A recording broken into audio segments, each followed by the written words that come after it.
अस्सलाम वालेकुम। How are you students? उम्मीद है आप खैरियत से होंगे। बिफोर स्टार्टिंग माय लेक्चर, सबसे पहले मैं I would like to welcome all the new students who has recently subscribed this channel just for learning mathematics. I have to solve, मुझे दो पार्ट सॉल्व करने हैं, part number 8 and part number 9 of the question number 3। आपको ये भी पता होना चाहिए जैसे exercise number 3.1।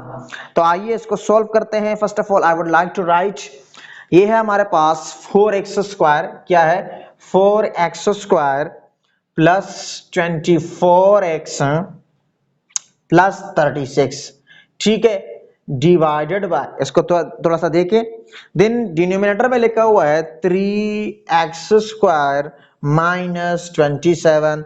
This is the question. Now I have to solve this.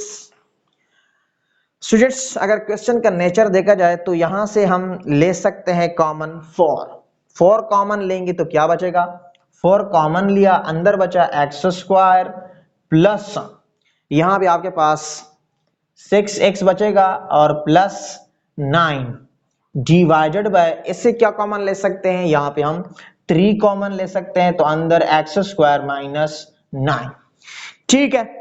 अब इसके बाद students x square plus 6x plus 9, यहाँ पे हम इसको हम फैक्टराइजेशन मेथड से सॉल्व कर सकते हैं और करते हैं इसको। बल्कि इससे पहले I want to tell you x square का कोफिशिएंट क्या है, 1 है, यहाँ पे किया है 9 है, 1 को 9 के साथ मल्टीप्लाई करते हैं तो आपके पास 9 आता है, सबसे पहले लिख लिया। और बीच में क्या है मिडल टर्म, वो है आपने, क्योंकि इसको हमने ब्रेक करना है, ये है आपके पास 6, x का कोफिशिएंट 6 है तो 6 लिखते हैं। अब स्टूडेंट्स दो ऐसे नंबर होने चाहिए जिसके मल्टीप्लाई करने से 9 आ जाए।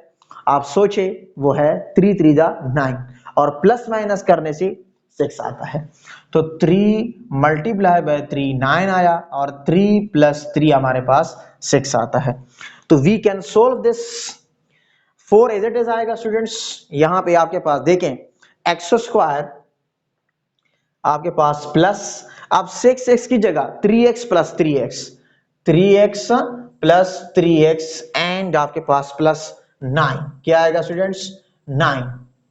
आई हैव टू इरेज दिस, आप इसको नोट कर सकते हैं। होप कि आपको ये पॉइंट समझ में आया होगा। हमने मिडिल टर्म को ब्रेक कर दिया। अब इसके बाद divided by 3 is it is आएगा स्टूडेंट्स, इसको आप इस तरह से लिख सकते हैं x का स्क्वायर देन माइनस 3 का स्क्वायर।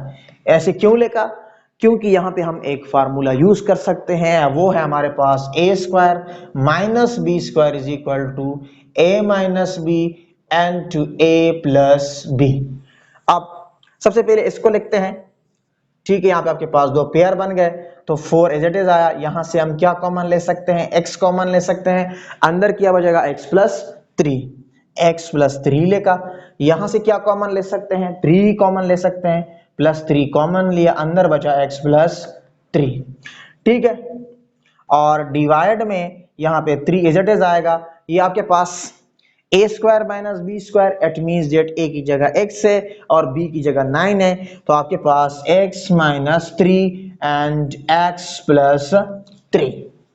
नेक्स्ट स्टेप में आप देखें स्टूडेंट्स, यहाँ पे 4 एज इट इज आएगा, x प्लस 3 एक दफा लेके और यहाँ पर वंस अगेन x प्लस 3 आएगा और डिवाइड में 3x minus 3 and x plus 3, ये x प्लस 3 के साथ खत्म, तो आपके पास क्या बचा, आप देखें आंसर देखिए इसका, द मोस्ट इजीएस्ट क्वेश्चन, आपके पास 4x प्लस 3 और डिवाइड में 3x माइनस 3, तो this is the answer of this question.